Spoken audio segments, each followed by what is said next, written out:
Yo, what's going on, guys? As you guys can see, we're going to be running a two-man show tonight.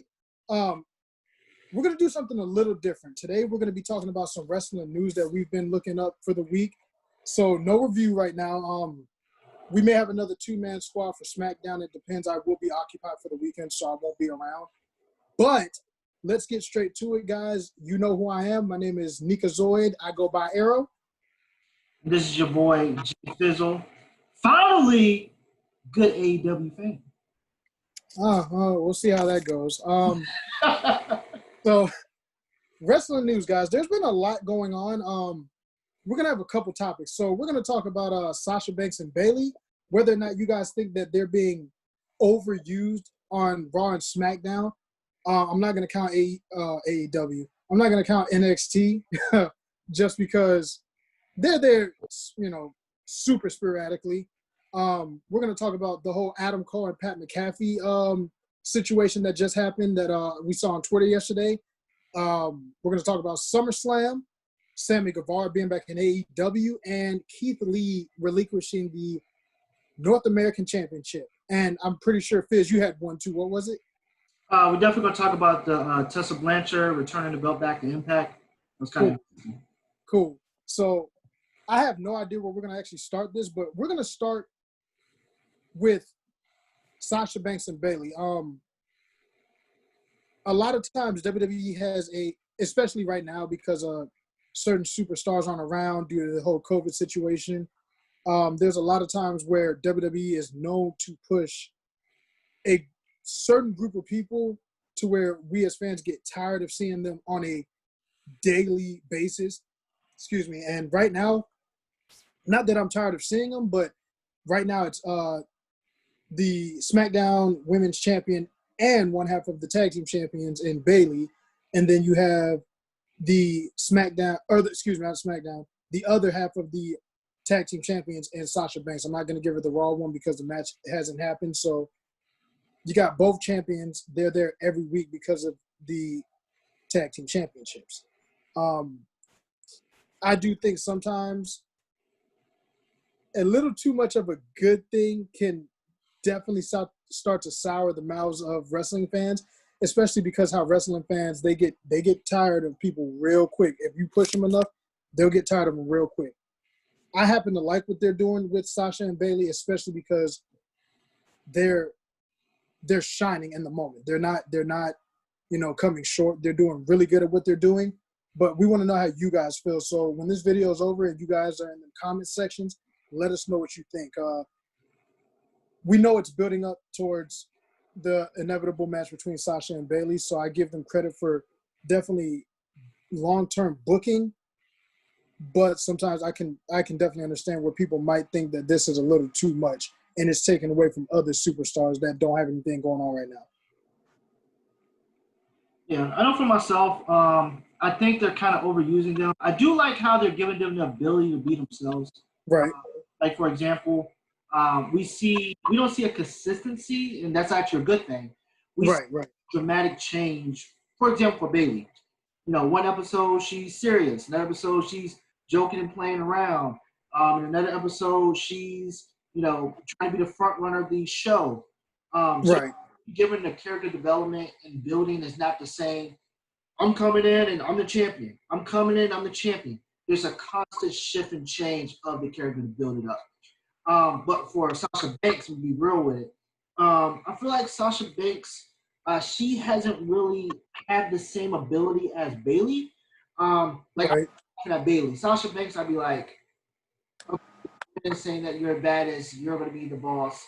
I'm kind of feeling bored seeing that on Raw, SmackDown. Raw, SmackDown. Okay, we're going to do NXT, Raw, SmackDown.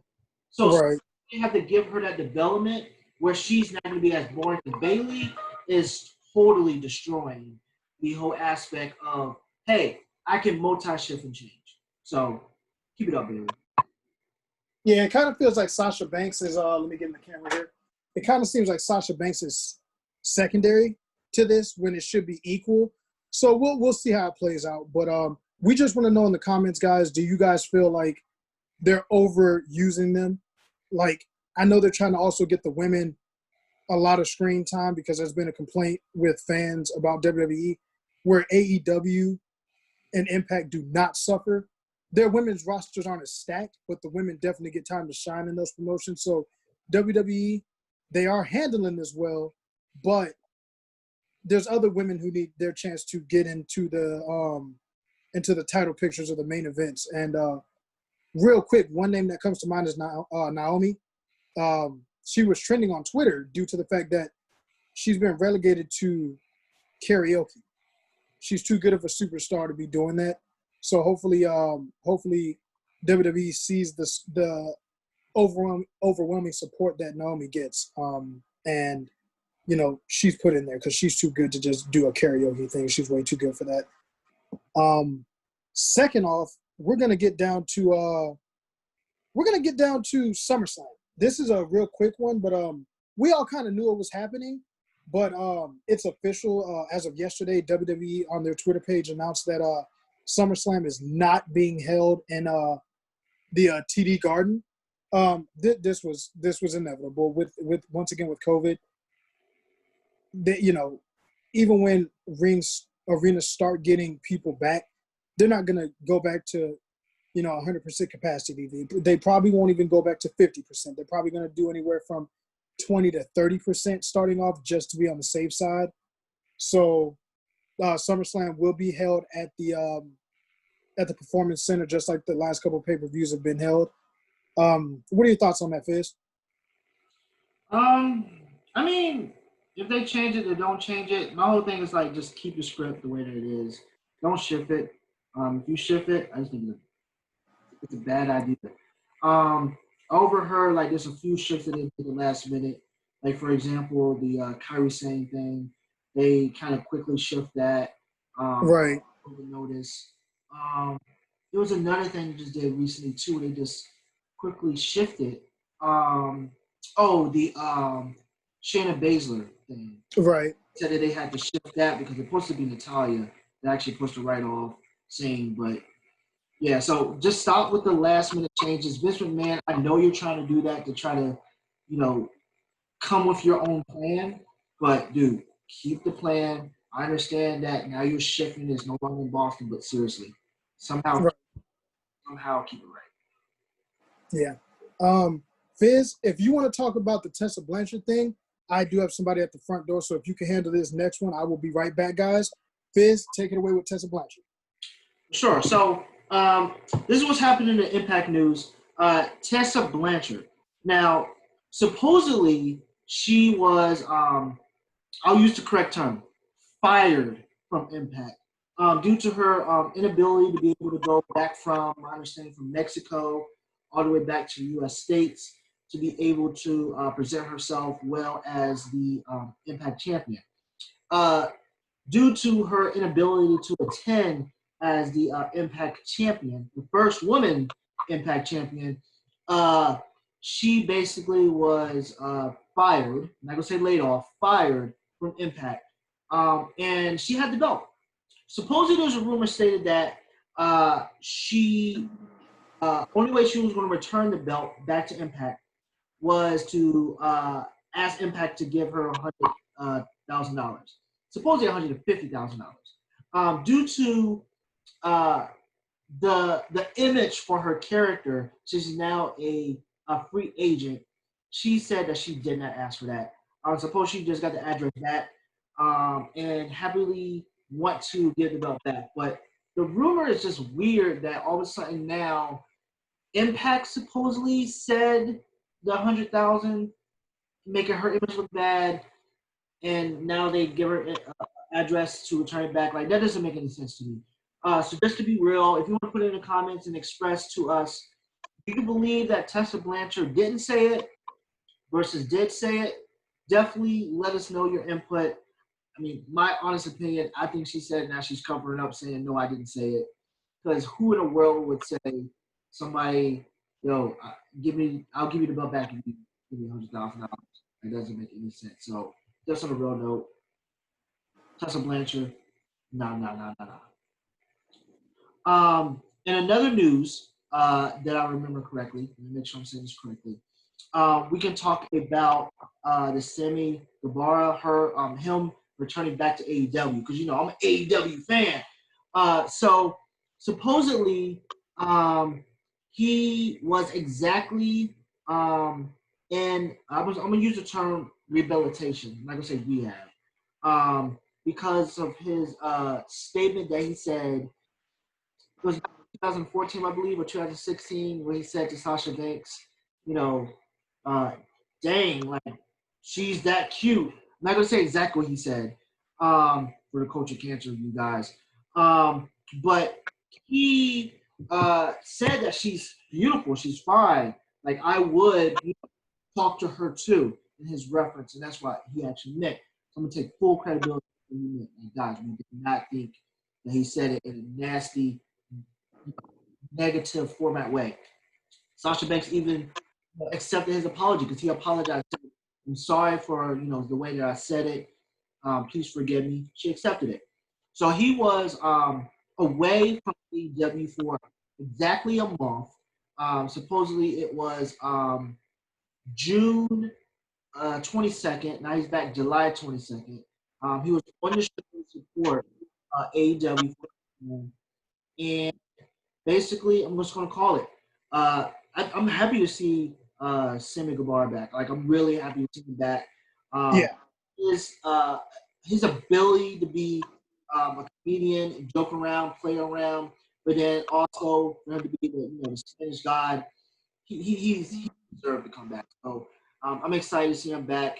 Supposedly, also he said that doctors has expressed that he has been going through this ongoing training for a month, did his classes, and he showed his ability to be positive and at the same time accept his responsibility what he said and had like complete 100% cooperation. Like there was no negative responses. There was no, oh, you know what I meant. Like he accepted.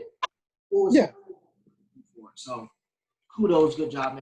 I'll see you back in AEW because I'm an AEW fan. Yeah, they still ain't doing no much better. Oh, no, I'm just playing. Yeah, it's good to see Sammy Guevara back. Like you said, he took 4 weeks of extensive classes, so I definitely can tell that he's happy to be back. I think he's going to learn from that. We're not even going to talk about if it ever happens again. I don't believe it'll ever happen again. Like I said, I think he learned that valuable lesson. And welcome back to AEW, Sammy Guevara. With the whole Tessa Blanchard thing, really fast, I'm going to touch base on it. I don't know whether to believe her side of the story that Fizz explained, only because she's been known to have a really bad attitude. So we'll definitely see how that plays out as time goes by. We've covered Sammy Guevara. We've covered Tessa Blanchard. We've covered SummerSlam. And we have covered the Sasha Banks and Bayley stories. We have 2 left, and I'm going to go ahead and do the Adam Cole and Pat McAfee. I'm going to call it a work shoot. I definitely don't think this was a real-life scenario. WWE, they both work under WWE. With them dropping the F-bombs and saying he's a dick and stuff, I definitely don't think that would have happened on WWE's watch if it wasn't approved. I'm interested to see where it goes from here. This was, maybe they're gonna have Adam Cole, be by himself to show that he can do everything without the Undisputed Era, because that's what it seems like. Pat was knocking Adam Cole for was every time you did retain your championship or did something, it was because of the Undisputed Era. So I'm interested to see if they're gonna build him up and where that's gonna go. It's an interesting one. Maybe WWE is trying to be a little more edgy like AEW, where they do use the curse words and they make it into a more real feeling because it's outside of the ring. So can you repeat that one more time? Oh no, I will not do that again. But yes, chemistry. That's why AEW ratings was great. We're talking about these right now. Keep going. Yeah, ratings. Yeah. Anywho, wrestling ratings are just not super good right now across the board. So, kind of sucks for wrestling right now. But yeah. What are your thoughts on Adam Cole, Pat McAfee? I hope I said his name right. So I had the opportunity to watch the whole interview. Adam Cole actually said in a statement, he was like, yo, I see what you're doing. You're trying to, patronize me. I see you're trying to, get to me. You're trying to get a shot. Yeah. I remember this quote. Nah, you did, bro. You definitely hit some shots. It was a good 4 points. I was like, dang, like, if I remember correctly, one statement you said was that Adam Cole was the NXT god or something like that, and you kept like referring to him like, really, you think you are? Like you said it twice. Right. At the same time, you said that Adam Cole, basically his supporters was carrying him so that he was champion, and even like said the statement that we saw the takeovers, man. You had your crew help you out in those matches to keep. Yeah. Adam Cole is Adam Cole. He has great chemistry, and at the same time, if Adam Cole would have done it himself, he could do it himself. But once again, he's a leader. He's part of a faction. So of course, because it's scripted, we're going to have the faction support him. Just like you, bro. And I'm going to be on Adam Cole's side for a quick second. You're part of a football team. You are a punter. Yes, you have people to protect you as you punt. So therefore, you are also like Adam Cole. So, needless to say, good job, Adam Cole. If it was definitely written and scripted the way that it was, congratulations, guys. I'll see you on a match very soon. It's interesting to see where it's gonna go, especially because it really came out of nowhere. There was no build up for this, so I know they've had the little things in the past, but this was definitely random. So this is what WWE needs a little more of, is that whole randomness. Like I definitely liked it. It got people talking. If that's the goal, congratulations, WWE, you guys did it. So for my most controversial and last point of the night, guys, Keith Lee. Keith Lee. I don't agree with this at all. What was the point of making him a double champion? I get it for history's sake, I guess, but it also comes off as degrading to the other superstars who lost to him in that triple threat match, which are Johnny Gargano and Finn Balor. You could have just had them beat Keith Lee. It could have been a North American Championship match, and Keith Lee could have fought his way to winning the NXT Championship. This is one of the few times, another problem I have before I get back to the main problem is, ever since WWE, and I mean basically Vince, has gotten his hands into NXT, NXT used to be a thing where things took time. There was a lot of build in NXT storylines. Yeah, Keith Lee, they were teasing the whole championship thing with Adam Cole, but, he won a match, and 2 weeks later, here he is, NXT champion. There was really no real magical build that NXT is known for. Hopefully we get back to that, because now NXT, they have better wrestling quality than Raw and SmackDown, but it's starting to feel like another Raw and SmackDown show. Quick term booking, where Triple H has made NXT known as the long-term booking. So we need to get NXT back to that. But I also think this brings down the value of the North American Championship, and me and Fitz talked about this, I think 2 or 3 days ago before we decided to do this video. Yeah, you won the NXT Championship, but since you're a fighting champion, defend both championships. Yes, I get what people are saying. Do you really want him to lose cleanly against another star? Because then how can he be the NXT champion? Champions lose in matches. It's not out of the realm of possibility, guys. Come on. Second off, have a heel like Johnny Gargano cheat to beat Keith Lee and get the championship off. Because now Keith Lee was cheated. He wasn't fairly beaten. Come on, guys. It's not that hard. This brings down the value. Oh, I got the big championship. You guys can fight over the scraps. That's how I feel like it brings down that championship. It's always been the secondary championship, but when it's just given away, especially because Keith Lee had a good run with that championship, and some of the other people that we've seen, Velveteen Dream, Ricochet, Johnny Gargano, some really good people hold that championship. For him just to the first one. Adam Cole, exactly. Roderick Strong. For those people to win that championship and build it to what it was, along with Keith Lee, it's just super. It's really, really depressing that that championship is just relinquished like it's nothing. I think that was a short-term booking, which is gonna, like I said, for You guys let us know what you think in the comments, but to me, I didn't like that move at all. Yeah, for me, I saw it coming. I don't even know how to explain it. Like, if they're going to do what they did, they should have did it in this format. Next takeover, have him fight in 2 matches. I'm sorry. You got both belts. Other people have done that. He would lose the belt to the people who are qualifying for this tournament. They should have did that. Because it's almost like they're using the formula that Impact did, which is kind of stupid, where it was like, here's the belt.